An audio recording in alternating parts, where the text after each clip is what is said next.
Hey y'all, Nova here. The BattleBit devs just released their second dev recap. I just watched the whole thing and took notes on it, so you don't have to. It was about 2 hours long, so I'm condensing it down, hopefully into a 10-minute video. Basically, quick summary, their servers are still being DDoS and they're working on it a bit. They really had to optimize their backend because it was a ticking time bomb.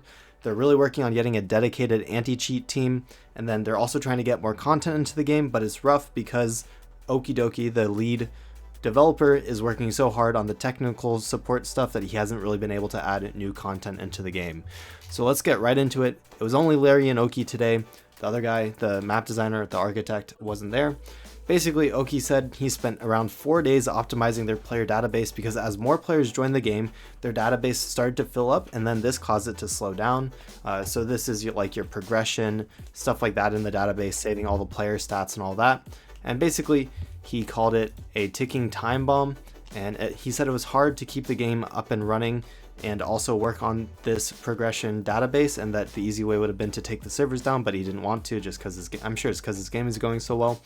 He also said that he caused a memory leak earlier in the week, and that also took him a while to debug because he had to wait for the servers to like reset or go down for every 3 hours, and he just had to wait for it, and it was like random and he couldn't control it apparently. So for Larry, he started with wiki planning, and then he's also done 9 interviews for supposedly probably the cheat team, I'd assume, though I don't know. And then he's also working on content creator skins. I guess they're making specific skins for content creators. I didn't actually know that. Maybe I'll get one of those one days. Hint, hint, nudge, nudge. I don't know. We can hope.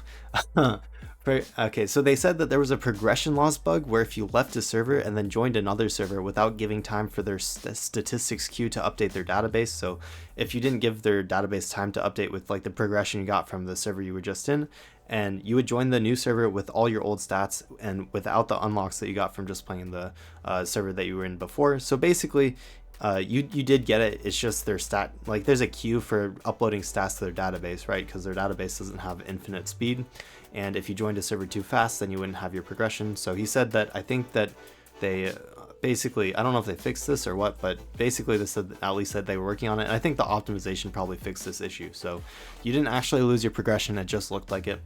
Next, Oki contacted Battlefield 4's Fair Fights, which is a system that bans people based on their historical stats. But he also said that they may have to build a like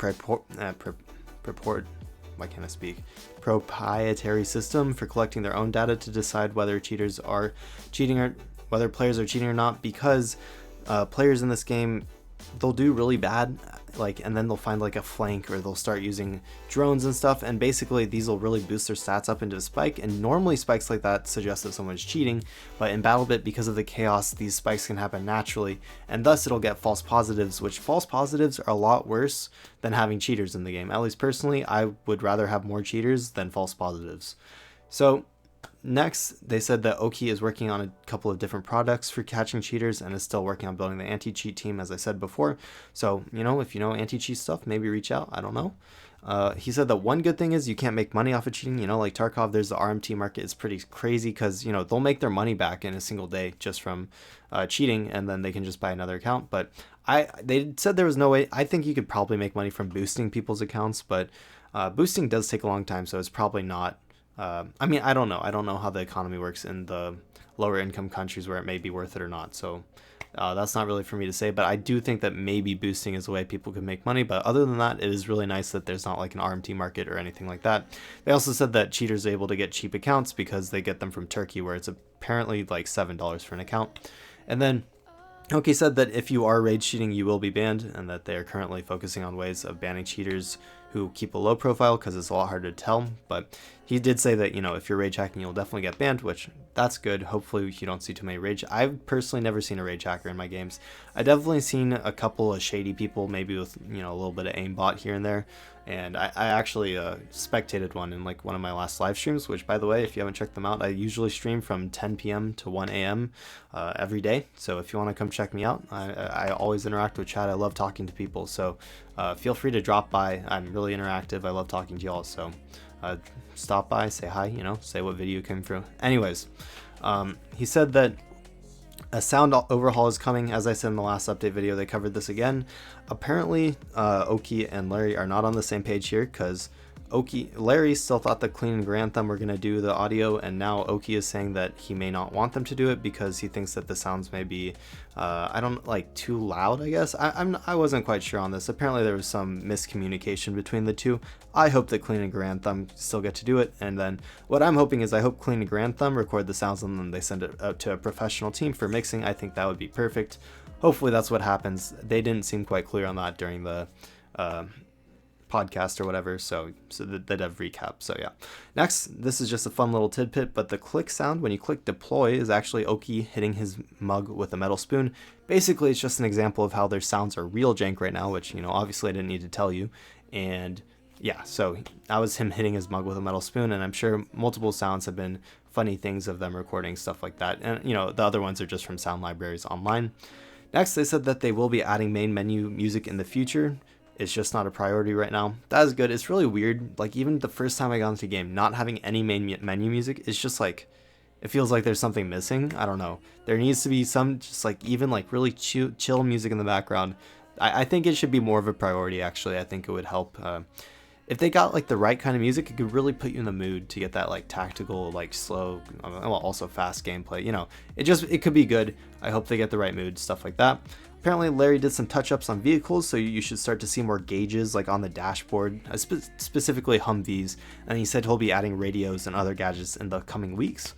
They also said that they used to have a radial ping system, sort of like what Apex Legend has, but they decided not to use it because the game's so chaotic that they found that most people weren't ever using it. So what they're changed it to now, what it is now, is the ping just automatically changes to whatever you ping. So if you ping like ammo, medkit, points, you know, it just automatically did it. They said they're okay with adding it back, but they think the game is just too fast paced and people wouldn't use it. So maybe if you want a radial ping menu, let them know, so that, you know, that's the only way they'll know if people want it. So send them a message, stuff like that.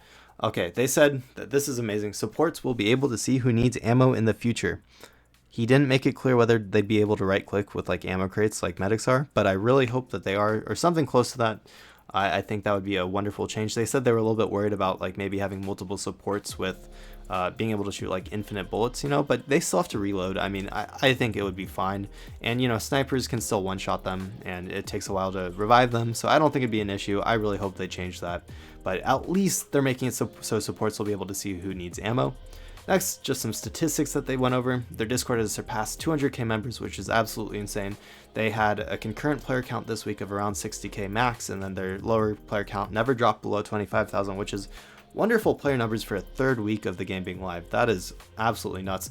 And technically this is early access, but for all like intensive purposes, this is release of the game, honestly. Like maybe they'll get a huge influx of new players when they fully launch, but I don't know. I mean, this is release. When games go into early access and they have this many concurrent numbers, this is full release, let's be real. I mean, you know, not officially, but this is where people make their first impressions. This is where people decide whether the game's going to be a success in the future. That's just how it goes nowadays. Early access releases are not early access anymore, and they haven't been treated that way for a little bit now. They said that they weren't expecting this many players. They thought they'd have, you know, max 30k players at launch, but, you know, obviously they did a great job because their servers were able to handle everyone. There were some server queues, but that's not because they weren't prepared, it's because they were getting DDoSed.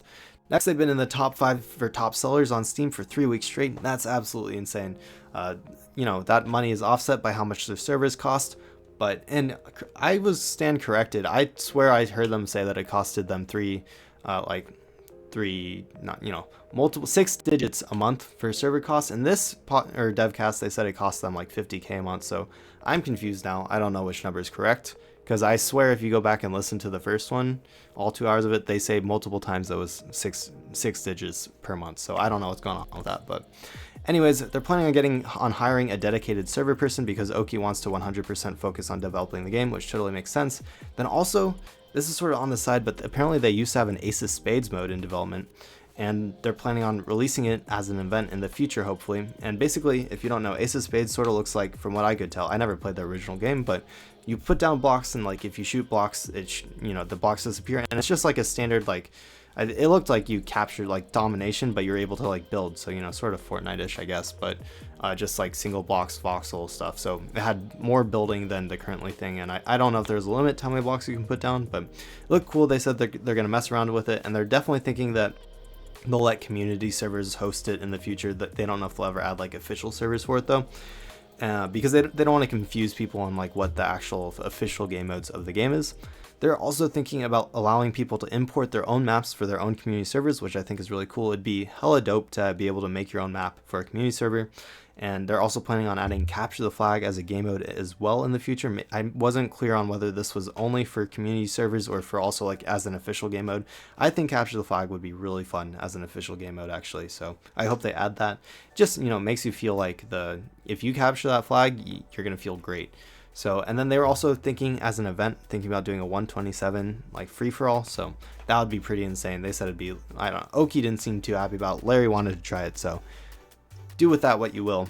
Hit them up with that. So this is basically a summary of everything we just covered. Their servers are still being DDoSed. They were working on the back end because it was a ticking time bomb.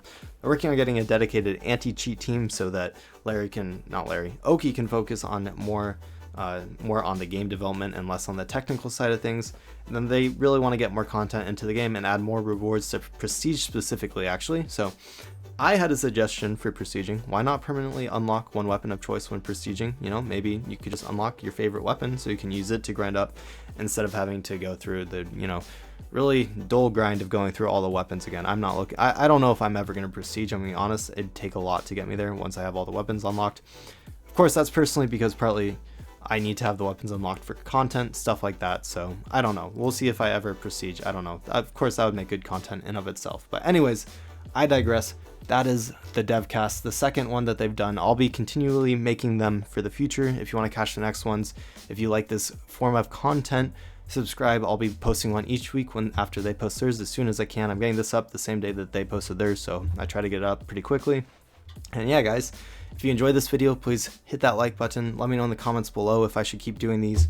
And yeah, they're a lot more work than my normal videos, but you know, my last one did really, really well, so I did it again, and hopefully this one does well too. I have YouTube memberships integrated with my Discord now, so if you want to support me, it's $5 a month.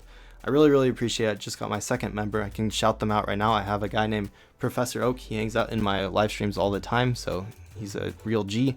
And then also a guy named Haskell, I believe. So thank you to my 2 channel members. I really appreciate it, y'all.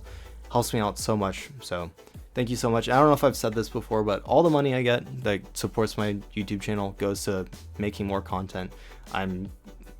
Someone donated a large amount and they said to get a stream deck, so I'll be getting a stream deck. I'll probably get a new microphone in the future, stuff like that. And yeah, I'm not gonna take any of the money, at least right now. I'm reinvesting it all into my content to try to make the best content that I can. So anyways, guys, I hope you enjoyed. Thanks so much for watching. Best of luck in your battles this week, and I hope you have a great night. I'll see you next time, guys.